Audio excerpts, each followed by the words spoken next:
pescando mis redes al sol. Tu mirar se cruzó con mis ojos cansados y entraste en mi vida buscando mi amor. Buenos días, hermanos en Cristo y María. Estamos aquí ante la presencia dulce del amor de Dios otra vez en esta mañana santa para compartir las lecturas de este viernes en la octava de Pascua. Al comienzo de este trabajo siempre les suplicamos, por favor, pasen la información de este canal a sus contactos y amigos, invítenlos para que se suscriban, para que toquen la campanita y le lleguen las nuevas notificaciones de los próximos videos, para que le den likes si es que le gusta, y si no, para que nos dejen sus comentarios y sus sugerencias de cómo podemos formalizar y mejorar nuestro canal, porque en fin de cuentas lo que queremos es llevar palabra de Dios a todos los hogares, a todas las familias, y por eso les suplicamos su cooperación, que compartan nuestro canal. Es viernes dentro de la octava de la Pascua, que es lo mismo que la primera semana del tiempo pascual. La liturgia de la palabra de hoy podría llevar por título Echen las redes, y vamos a ver por qué le vamos a dar ese título. La primera lectura fue tomada del libro de los Hechos de los Apóstoles, esta vez en el capítulo 4, versos 1 al 12, y es la historia que venimos leyendo de aquel lisiado que Juan y Pedro, que Cristo Jesús a través de Pedro y Juan curaron frente a la puerta del templo, la puerta llamada La Hermosa. ¿Qué es lo que está pasando hoy? Que las autoridades ya se enteraron de esta sanación, de esta curación, y se enfadaron, se enojaron, porque esto les resta mérito a su acción, los hace ver como los culpables de la muerte de Jesús, y no pueden permitir que este Jesús, a quien ellos mataron en la cruz, ahora haya resucitado de verdad y venga a quitarle sus puestos, su seguridad económica y todo lo que representa para ellos a nivel social el lugar que ocupan. Por lo tanto, llaman a capítulo a Pedro y a Juan, los meten a la cárcel, de hecho, los hacen pasar toda la noche en la cárcel y al día siguiente reúnen a la plana mayor. Lo que significa que el asunto era importante, no era cualquier cosa, no lo estaban dejando por sentado, no lo estaban tratando como algo pasajero, estaban asustados realmente y querían acabar con esos impostores, con esa iglesia que estaban haciendo y que destruía las bases de su iglesia, de la iglesia judía tradicional. Por lo tanto, los llevan a juicio y le preguntan, la pregunta es muy simple: ¿con qué autoridad, con qué poder o en nombre de quién ustedes están haciendo todo eso? Y Pedro, aquel que hemos definido a veces como el terco, medio cobarde, el de las tres negaciones, el que le dijo a Jesús: tú no vas para Jerusalén, y tuvo que escuchar de Jesús: apártate de mí, Satanás, tú piensas como los hombres, tú no piensas como Dios. Pedro, esta vez no envalentonado, sino lleno del Espíritu Santo, respondió como ya era su costumbre responder, apelando al carisma. Jefe del pueblo y ancianos, porque nosotros hemos hecho un favor a un enfermo, porque en fin de cuentas eso fue lo que hicimos, hacerle un favor a un pobre paralítico que llevaba toda la vida echado a la puerta del templo. Le hemos hecho un favor y ustedes nos interrogan para averiguar con qué poder curamos a ese hombre o en nombre de quién lo hicimos. En fin de cuentas ustedes lo saben. Que les quede bien claro a todos ustedes y a todo el pueblo de Israel que no fui yo, que no fue Juan y que no fue este muchacho con su propio poder, que fue en el nombre de Jesús el Nazareno, y les vuelve a repetir: a quien ustedes crucificaron y a quien Dios resucitó de entre los muertos. Por este nombre se presenta este santo ante ustedes. Él es la piedra que desecharon los arquitectos y que se ha convertido en la piedra angular.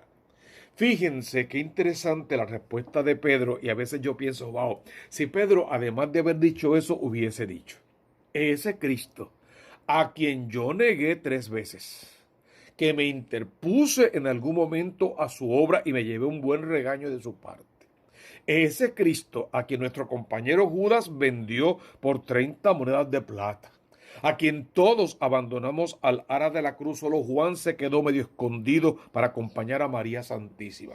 Ese a quien Tomás dijo que hasta que él no viera no creyera. Ese que ustedes mataron en la cruz, pero que Dios resucitó de entre los muertos. Ese curó a ese lisiado de nacimiento, y ese te puede curar a ti, de no importa cuál sea tu enfermedad, tu achaque, tu doble vida, tu pecado, tu poca vergüenza o lo que tengas metido entre cuero y carne. Este Cristo puede sanarte, puede salvarte, puede darte la libertad y la felicidad que tú necesitas, y tiene para ti promesa de vida eterna. Fue rechazado. Sin embargo, era la piedra angular, la piedra que soporta toda la construcción. Ese es el Cristo de la gloria. No hay salvación sin Cristo, no la hay. No hay salvación sin Cristo, podemos resumir, no hay salvación sin su palabra, porque no hay otro nombre dado a los hombres que el nombre del Cristo de la gloria, Jesús el Nazareno, el único mediador entre Dios y los hombres. Entendamos mediador como aquel que pagó nuestra salvación con precio de sangre, que es el Redentor, el que derramó su sangre en la cruz para salvar a la humanidad. Eso, ni María Santísima, ni ninguno de los santos, ni los ángeles, ni los arcángeles, ni los principados, ni las potestades, ni los querubines, nadie más. Solo el Cristo de la gloria ha entregado su sangre por nosotros, y el único nombre dado a los hombres es ese, y por ese nombre es que nos vamos a salvar. Que la iglesia, madre y maestra, nos enseña muchas veredas para llegar al camino. Eso es real, pero no pasan de ser veredas de santidad, verdaderas veredas de encuentro personal con Cristo, modelajes, modelos, hombres y mujeres que han vivido una fe firme, intachable, inconmovible, como una roca, y la iglesia nos los presenta como personas a imitar en la consecución del plan de salvación de Dios. Pero el único nombre dado a los hombres, el de Cristo Jesús, y no hay otro nombre. Sobre ese nombre los católicos estamos clarísimos en ese aspecto. ¿Qué hace Pedro entonces cuando les dice a ellos la piedra que desecharon los arquitectos? Está rezando el Salmo 117, que es el que tenemos hoy a nuestra consideración. La piedra que desecharon los arquitectos es ahora la piedra angular. ¿Cómo comienza el salmista? Den gracias al Señor. ¿Por qué? Bueno, porque el Señor es bueno. Denle gracias al Señor porque su misericordia es eterna. Y esa misericordia que es eterna y esa bondad del Señor tiene que cantarla la casa de Israel, los fieles del Señor, y todo el mundo, en todas partes del mundo, tienen que cantar esa gloria y esa misericordia del Señor. Y luego pedirle al Señor por su misericordia. Señor, danos la salvación. Señor, danos prosperidad. Bendito el que viene en nombre del Señor. Les bendecimos desde la casa del Señor, porque el Señor es Dios, porque Él nos ilumina. Léanlo en casa, Salmo 117, un poquito largo, pero muy interesante, y nos pone en ruta de descubrir la piedra angular de nuestra vida, para que no estemos buscando sostenernos en piedras pasajeras que no son piedras angulares y que por lo tanto no tienen para nosotros promesa de salvación, aunque quieran pintarnos un camino quizá más fácil, más cercano, más corto, pero no es Cristo, que es el camino, la verdad y la vida. Y que nadie va al Padre si no es por Él. El Evangelio que hemos leído hoy también es importante, y me encanta este evangelio. Es la tercera aparición que Jesús hace a sus apóstoles y discípulos. O sea que ya lo habían visto, ya estaban seguros de que había resucitado, ya estaban hermanados en esa idea. Sin embargo, todavía estaban cometiendo algunos errores básicos. Una vez que se dio la primera y la segunda aparición, Jesús siguió apareciéndose paulatinamente durante esos primeros 40 días antes de subir al cielo a sus sacerdotes y algunos otros miembros de la iglesia, discípulos y amigos. En esta aparición de hoy hay algo particular, que es, fíjate, ¿dónde están los discípulos en esta aparición? Dice la palabra que los discípulos volvieron al lago. Aquí podemos buscar y encontrar una enseñanza para no dar nunca más un paso atrás. Quizá, aunque ya lo habían visto resucitado, todavía en su corazón, y aunque se les había abierto ya el entendimiento, todavía en su corazón quizá quedaba algo de duda. Y el pecado que cometieron, si alguno, fue regresar a su vida pasada. Cristo quería ser los pescadores de hombres, pero tenían lo de pescadores de peces metido en el cuerpo y no habían metido completamente en el alma la idea de que eran pescadores de hombres. ¿De dónde los sacó Jesús la primera vez? ¿Dónde los encontró? En un lugar de pesca, en una pescadería, algo así. Si sabemos pescadería, lugar de pesca, sabemos de un lago, a veces con aguas sucias, un poquito mal oliente de vez en cuando, muchas vísceras y pedazos de peces por todas partes, un lugar que no es el mejor ni el más bonito, aunque sí es un lugar de trabajo digno y todo lo que tú quieras, pero es un lugar un poquito fuera de lo común. ¿Para qué lo digo de esa manera? Para decirte, Jesús te encontró allí, en ese lugar maloliente. Vamos a decirlo así, me entienden perfecto lo que quiero decir. En ese lugar maloliente, allí te encontró Jesús, allí me encontró Jesús en mi pecado, en mi maldad, en mi mentira, en mi doble vida, en mi decir una cosa y hacer otra. Allí me encontró Jesús, a mí y a ti también. Nos sacó del lugar de pecado, nos rescató de la muerte, nos rescató de esa mala vida, del sufrimiento, del dolor, del orgullo, de la vanidad, de la prepotencia, de todo ese pecado nos sacó el Señor. Añade depresión, tristeza, amargura, nos sacó de todo eso el Señor. Como quiere ahora sacarnos de esta enfermedad, del coronavirus y de cualquier otra amenaza que venga contra nosotros. De ahí nos sacó. Nos acompaña en una conversión aparente, una parte de nuestra vida.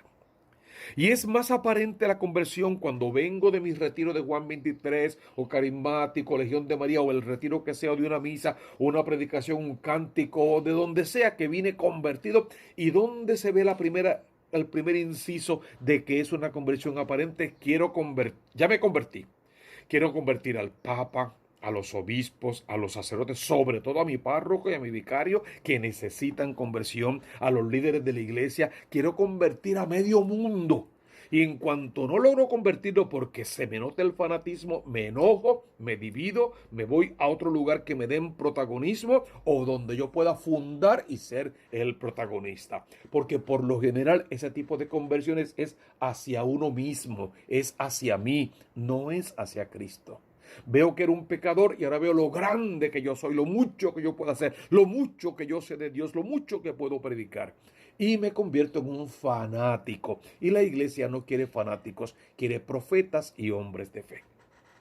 Pues estos volvieron otra vez a su lago, a su historia, a su pasado. Pues allá va Jesús otra vez a rescatarlos y a buscarlos. Están en la pesca. Se pesca de noche porque es cuando mejor se hacen las pescas. Los peces vienen a la orilla y es más fácil pescar de noche. ¿Qué sucede entonces? Están pescando expertos en la pesca. Están pescando toda una noche y no cogen nada. De momento, allá en la orilla, a lo lejos, aparece alguien que dice literalmente que tiren la red a la derecha de la barca y encontrarán. Primero les hace una pregunta que podría parecer un poquito de bullying. Muchachos, ¿tienen pescado? Si es Jesús, sabe que no tienen pescado. Quiere ponerlos frente a su realidad. Estás haciendo las cosas como tú quieres y no tienes pescado. Esa es tu realidad. No tienes pescado, no has pescado nada porque estás evangelizando a tu modo, a tu manera, como a ti te parece. Y por eso haces una pesca milagrosa un segundo, igual se te vacian las redes en el segundo siguiente. Porque es emoción y no pasa de una emoción y por más grande que sea la emoción no es duradera.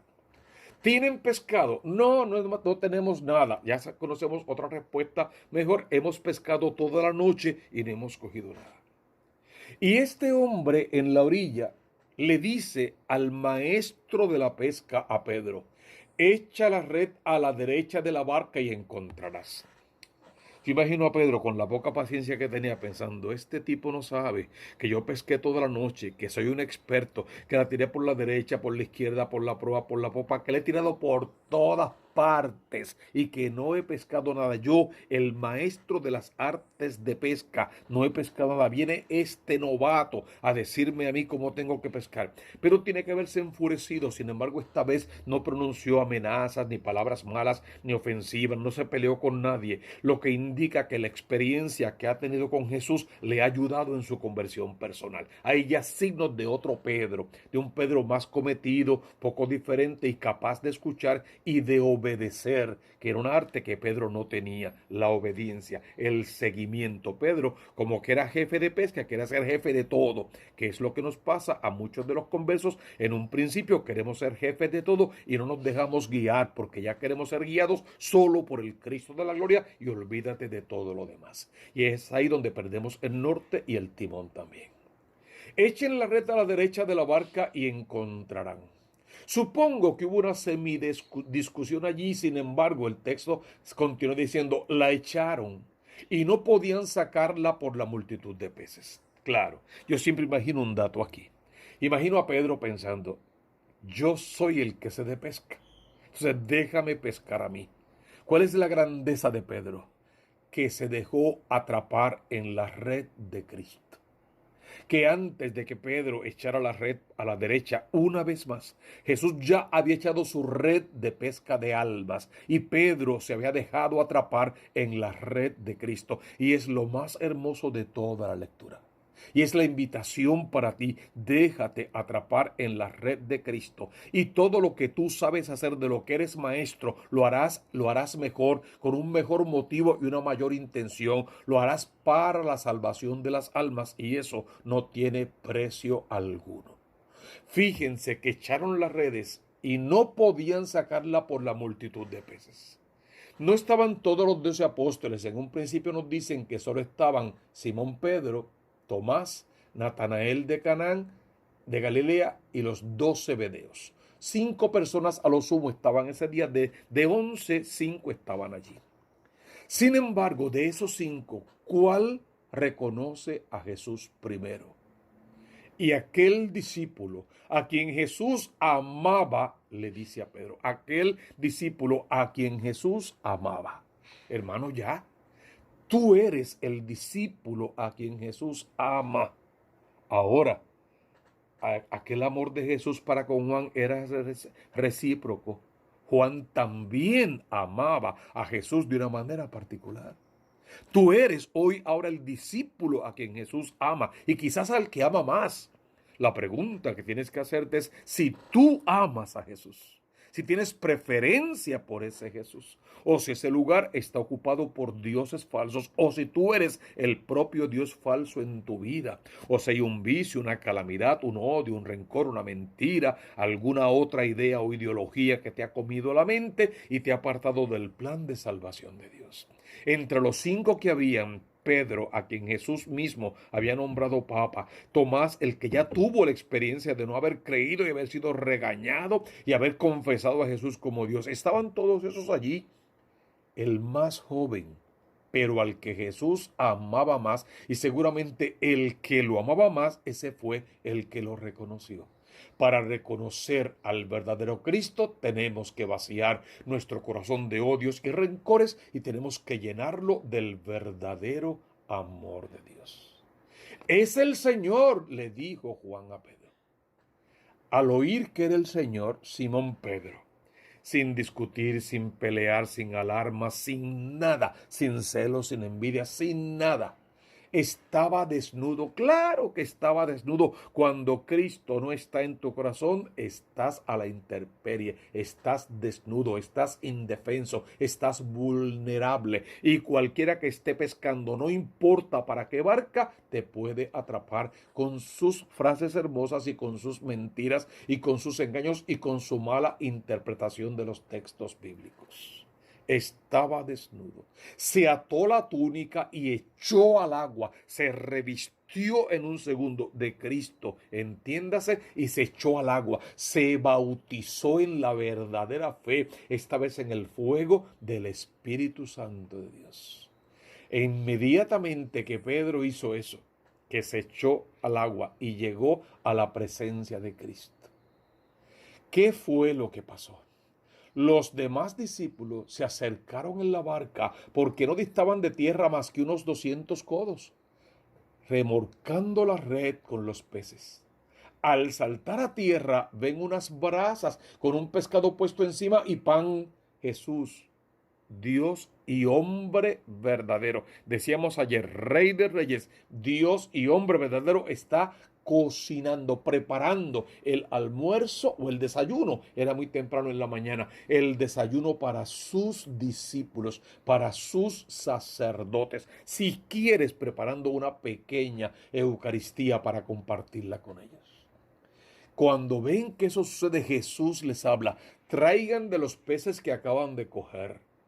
Simón subió a la barca y arrastró hasta la orilla la red repleta de peces grandes, 153, y aunque eran tantos, no se rompió la red. Claro, 153 que se representan toda la pesca milagrosa de toda la historia de la humanidad, tú y yo incluidos en esa red, atrapados en el amor de Dios y con deseos de ser consumidos por Cristo para tú y yo consumir al mundo para Dios. Sería como la idea bonita de ahí. Vengan, muchachos, vamos a almorzar. Ese almorzar, vamos a desayunar. Ninguno de los discípulos se te va a preguntar quién era. ¿Por qué? Lo sabían. En su corazón lo sabían. Ya se les había aparecido anteriormente y sabían ya que era el Señor. No hacía falta preguntas. Solo hacía falta un abandono. Jesús se acerca, toma el pan y se lo da. Y lo mismo con el pescado. Eso pasó en la última cena. Eso pasó en la calzada de Maús y pudieron reconocer a Cristo en la fracción del pan, y eso pasó en el lago de Tiberíades.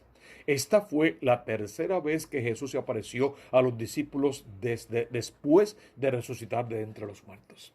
Y esta tiene que ser una experiencia nueva para ti. No importa cuántas veces hayas leído este evangelio. Hoy Cristo tiene que resucitar, presentarse en tu vida y decirte al corazón: rema mar adentro y echa la red por donde yo te diga, porque vamos a pescar.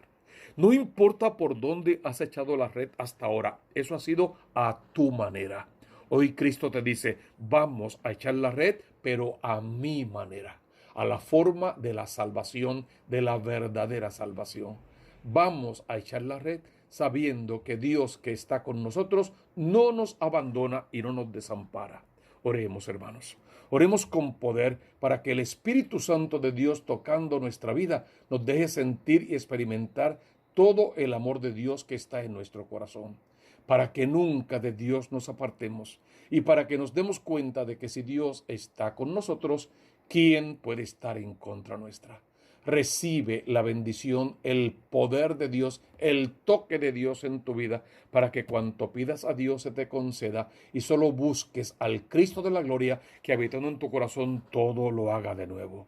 Te alabo, te bendigo, te glorifico, mi Redentor. Creo, espero, confío en ti y a ti me entrego con todo el corazón, porque no hay otro Dios fuera del Dios verdadero.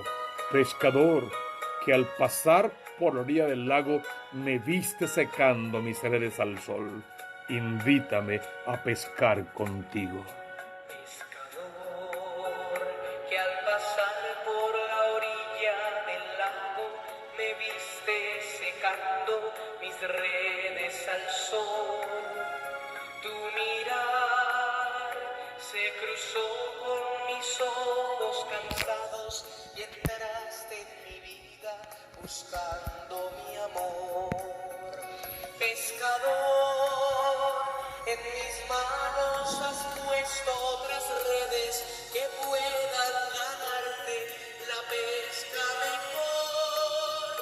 Y al llevarme contigo en la barca, me nombraste Señor pescador. Pescador, entre tantos que había en la playa, tus ojos me vieron, tu boca me habló.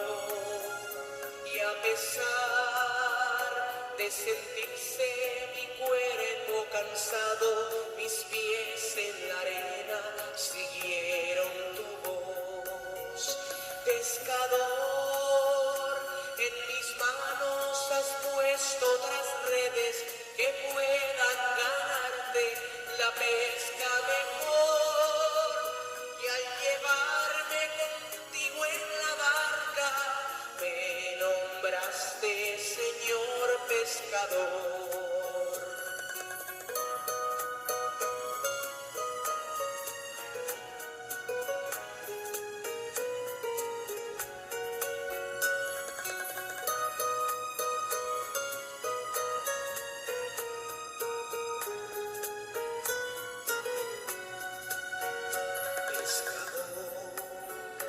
Manejando mis artes de pesca en otras riberas, mi vida quedó. Al querer que por todos los mares del mundo trabajen mis fuerzas por ti, pescador, pescador, en mis manos has puesto otras redes que puedan ganarte la pesca mejor. Y al llevarme contigo en la barca, me nombraste Señor pescador. Pescador, mi trabajo de toda la noche, mi dura faena, hoy nada encontró. Pero tú, que conoces los mares profundos, compensa si quieres mi triste labor. Pescador, en mis manos has puesto otras redes que puedan ganarte la pesca